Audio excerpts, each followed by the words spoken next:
जय हिंद स्टूडेंट्स, पहल अकेडमी में आप सभी का स्वागत है। आज की वीडियो में हम बात करने वाले हैं क्लास 8 की exercise 11 direct and inverse proportion के बारे में। ठीक है, इस वीडियो में हम थोड़ा सा इसका बेसिक देखते हैं कि भाई आपका डायरेक्ट प्रोपोर्शन क्या होता है और इनवर्स प्रोपोर्शन क्या होता है। ठीक है, बहुत ध्यान से समझ लेना। अगर ये बात समझ में आ जाएगी तो इस यूनिट के हम सारे क्वेश्चन आसानी से बना लेंगे। ठीक है, तो डायरेक्ट और इनवर्स जानना बेहद जरूरी है। पहले देखते हैं डायरेक्ट प्रोपोर्शन क्या होता है। देखिए क्या लिखा हुआ है, इफ टू क्वांटिटीज इंक्रीज और डिक्रीज, ये बात ध्यान रखनी है। इफ टू क्वांटिटी इंक्रीज और डिक्रीज टूगेदर, ठीक है, in such a manner that the ratio of their corresponding value remain constant.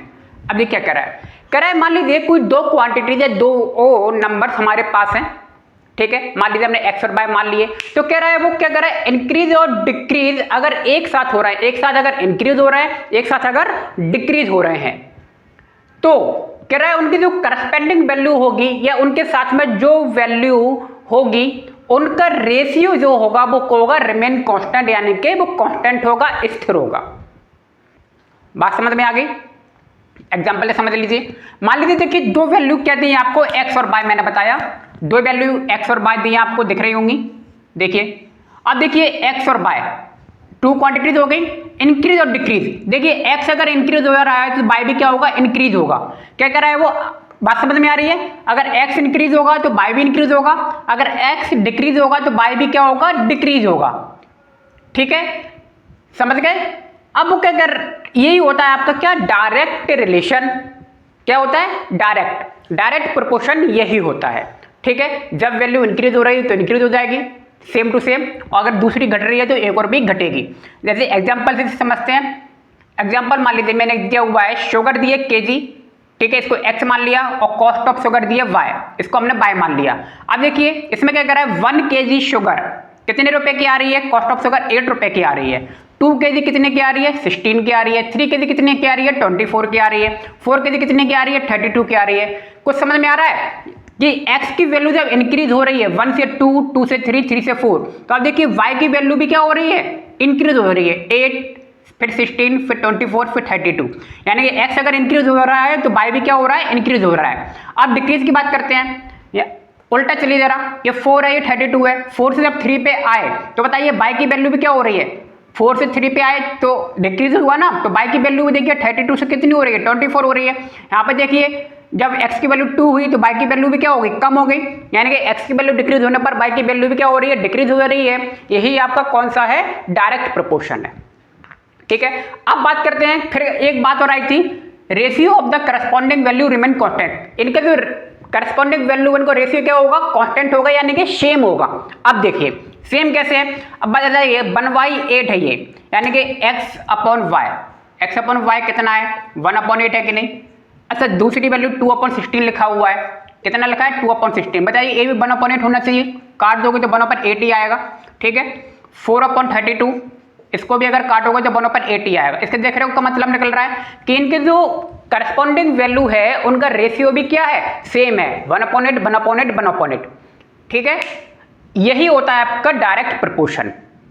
अब देखिए इसके सवाल कैसे करते हैं, पहले इसका फॉर्मूला जान लेते हैं। डायरेक्ट प्रोपोर्शन निकालने का फॉर्मूला क्या होता है, x1/y1 = x2/y2। एक ये होता है, आप चाहे इसको याद कर लें, और x1/x2 = y1/y2। देखिए यहाँ पे x1 y1 है, यहाँ पे x1 y2 x2 है, इक्वल टू y1 y2। ठीक है, तो ये क्या हो जाएगा, x1 रेशियो, देखिए x1 ratio x2 = y1 ratio y2। देखिए कोई भी नंबर अपॉन में लिखा होता है तो हम उसे रेशियो में लिख सकते हैं कि नहीं, रेशियो हमने खूब पढ़ा हुआ है। जैसे कि 1/8 लिखा है तो बताइए 1/8 लिख सकता हूँ कि नहीं लिख सकता मैं। तो इस वाले फॉर्म को मैंने ऐसे लिख दिया, कोई दिक्कत। अब इस वाले फॉर्म को सॉल्व कैसे करते हैं तो वो जरा समझ लो। देखो ये x क्या होता है, इसमें x2 × y1 = x1 × y2, इस तरीके से निकाला जाता है, यानी कि x2 का मल्टीप्लाई y1 में होगा और x1 का मल्टीप्लाई y2 में होगा। ठीक है, ये वाली वैल्यू और ये वाली वैल्यू। ठीक है, इस तरीके से आप कोई भी सवाल को आप सॉल्व कर सकते हैं। जैसे कि मैं देखो थोड़ा सा मैं एक आध सवाल अपन बनाते हैं।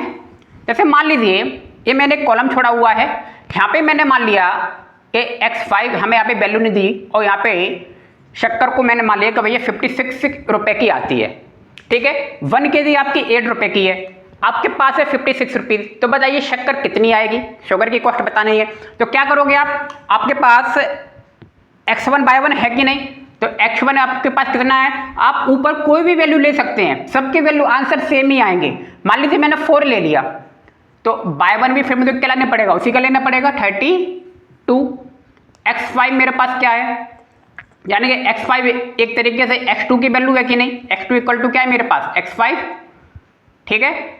और y2 कितना है मेरे पास 56 है। अब चाहे मैं ये वाला फॉर्मूला लगा दूं या ये वाला फॉर्मूला लगा दूं, कोई अंतर नहीं पड़ेगा। तो x1 अपन y1 क्या होता है भैया, x1 अपॉन y1 वाला फॉर्मूला लगेगा कि नहीं, x2 अपॉन y2, x1 की वैल्यू क्या है 4 upon 32 equal to x5 upon 56, clear. Cross multiply, x5 multiply 32 equal to 56 multiply 4, ठीक है।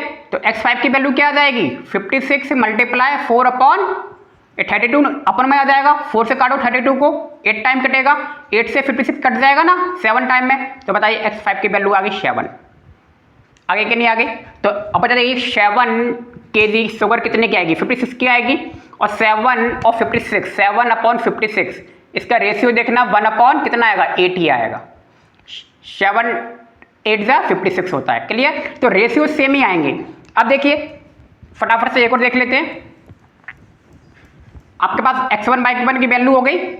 अब देखिए x2 आपके पास कितना है आपको पता है x5 है, और y2 आपको पता है 56 है। अब देखिए इस वाले फॉर्मूले से भी अपन कर सकते हैं, x1 रेशियो मैं डायरेक्ट वैल्यू रख रहा हूँ 4 मल्टीप्लाई x5, बताओ होगा कि नहीं होगा, x1 रेशियो x2, ठीक है। x1 की वैल्यू रख दी और x2 की रख दी, और by 1 क्या है 32 रेशियो 56। ध्यान रखना यार रेशियो गलत मत कर देना, by 1 पहले और y2 बाद में, y2 पहले मत कर देना, आंसर गड़बड़ हो जाएगा। x1 रेशियो x1, x2 पहले मत कर देना, जैसा फॉर्मूला लिखा है सेम वैसा ही लिखना है, जैसे वैल्यू गड़बड़ हो जाएंगे।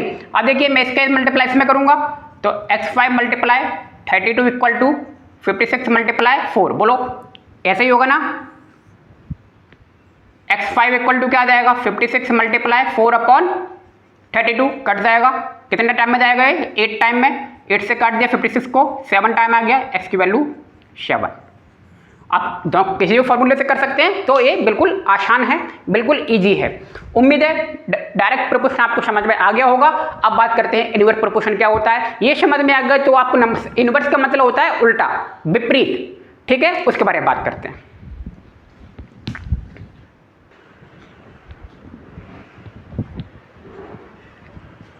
आइए अब इनवर्स प्रोपोर्शन को देखते हैं। इनवर्स को ध्यान रखना इनडायरेक्ट भी बोलते हैं, तो डायरेक्ट इनडायरेक्ट प्रोपोर्शन या डायरेक्ट एंड इनवर्स प्रोपोर्शन, ठीक है।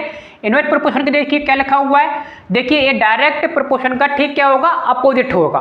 क्या कह रहा है, टू क्वांटिटीज, हमने एक्स और वाई मान ली, two quantity x and y are said to be inverse या इनडायरेक्ट प्रोपोर्शन, ठीक है। क्या होता है, if an increase x decrease in y, जब x इंक्रीज होगा तो बाय क्या होगा डिक्रीज होगा, and decrease x increase y, और जब x डिक्रीज होगा तो बाय क्या होगा इंक्रीज होगा, in such a manner that the product of their corresponding value is remain constant. और क्या कह रहा है, जो इनका प्रोडक्ट होगा, किसका, जो करस्पॉन्डिंग वैल्यू है, करस्पॉन्डिंग वैल्यू का जो प्रोडक्ट होगा, प्रोडक्ट यानी कि मल्टीप्लाई जो होगा वो क्या होगा कांस्टेंट होगा, यानी कि स्थिर होगा, ये बदलेगा नहीं, ठीक है।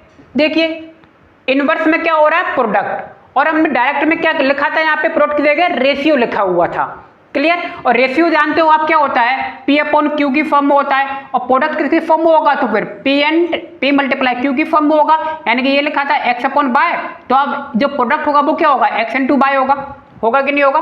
अभी सवाल को और समझते हैं, आइए अब बात करें, बात समझ में आ गई होगी इसकी।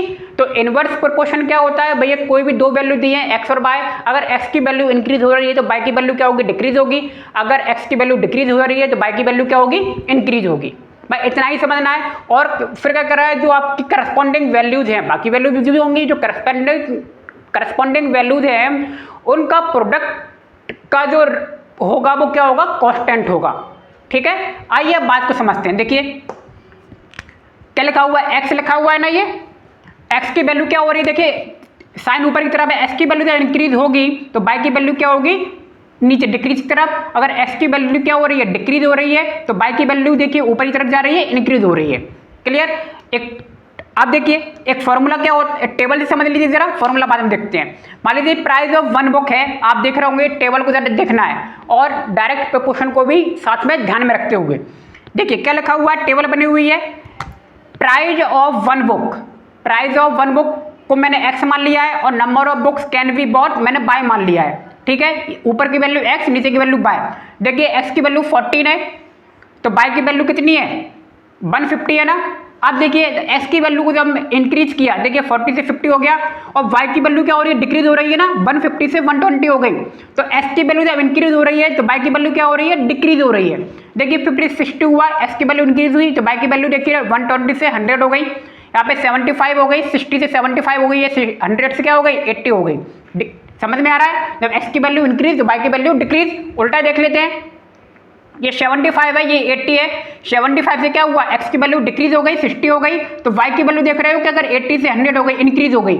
समझ में आ रहा है, इनडायरेक्ट प्रोपोर्शन समझ में आ रहा है ना। जब वैल्यू समझ में आ गई होगी, एक्स इंक्रीज तो बाय डिक्रीज, एक्स डिक्रीज तो बाय इंक्रीज। अब देखिए इसका फॉर्मूला क्या होता है, इनवर्स या indirect proportion formula, x1 upon x2, x1 upon x2 equal to y2 upon y1। ध्यान रखना x1 अपॉन x2, ठीक है, y2 अपॉन y1 होगा, या ऐसे भी लिख सकते हैं और का मतलब होता है दोनों में से कोई भी फॉर्मूला लगा सकते हो।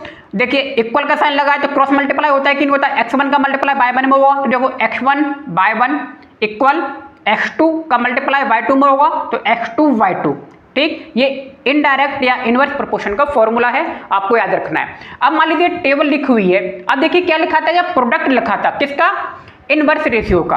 अब देखिए प्रोडक्ट क्या होता है, एक्स और बाय को जब मैं क्या करूं, मल्टीप्लाई करूं, एक्स और बाय को, एक्स और बाय आ गया ये 40 मल्टीप्लाई 150 तो ये आएगा 6000।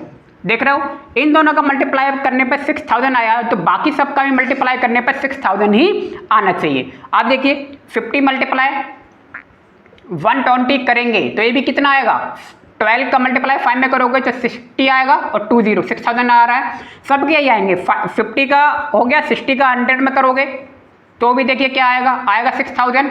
तो क्या बात पता चल रही है, इन सब के जो वो है प्रोडक्ट है वो सब के सब क्या हो गए, सेम आएंगे।